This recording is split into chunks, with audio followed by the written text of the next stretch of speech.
In any historical work of fiction, an understanding of the historical context for the action in the story can significantly enhance the appreciation of it. Alan Grad's Refugee 2017 is no exception.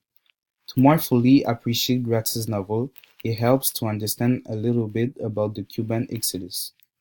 In 1994, the migration pressure increased rapidly, and so to release some of this pressure on August 13th, the president of Cuba, Fidel Castro, allowed anyone who wanted to leave the republic to do so.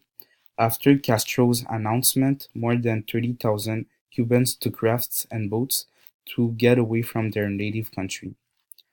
Most of them were heading to the United States, and during this 1 month period beginning the Castro's declaration, the US Coast Guard rescued 21,000 Cubans near Florida.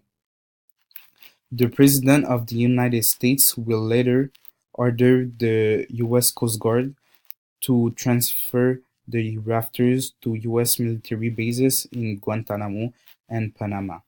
Nevertheless, the motivations that led the residents of Cuba to leave their country are crucial to understand the Cuban exodus. First of all, Cubans wanted to leave Cuba for economic reasons. During the 90s, there was the so-called Bracero crisis in Cuba, which is an economic crisis. While this special period, the economy in Cuba contracted by the third to a half, the food rationing intensified, the cost of cement production, the scarcity of tools and building materials also increased. This situation was undoubtedly related to the shift in trade and economic relations with socialist countries. Eastern Europe countries and the former Soviet Union covered 85% of Cuba's export and were the main source of the island financial development. Then the socialist regime disappeared in these countries, which meant that the principal economic support of Cuba vanished, and this almost overnight. Secondly, many Cubans wanted to leave for political reasons. Their free their freedom was limited, they couldn't say nor press everything they wanted to. It was a one-party state. Opposition political parties and independent civic groups were illegal. Fidel Castro's and its government were not respecting the human rights.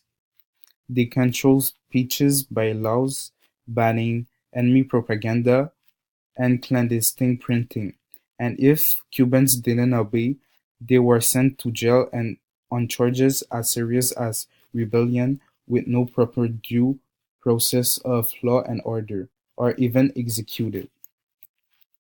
Finally, leaving Cuba was what lots of Cubans wanted to because of social reasons. The Cubans had many problems to deal with. The population was starving because it was getting harder to find food. At some point, they had to eat anything they could find, even cats. The starvation caused the increase in the rate of the elders' death by 20%. Also, the malnutrition created an epidemic called neuropathy. Furthermore, because of their conditions, the Cubans' frustration increased, which led to violence and vandalism movements like the manifestation in Havana. To conclude, getting a better understanding of Cuba's economic, political, and social reasons to leave Cuba will help readers of Grat's novel Refugee to more fully sympathize with Isabel, a Cuban young girl leaving her country because of her further actions against the government, and in fact, she and her family will be part of the Cuban exodus. Thank you.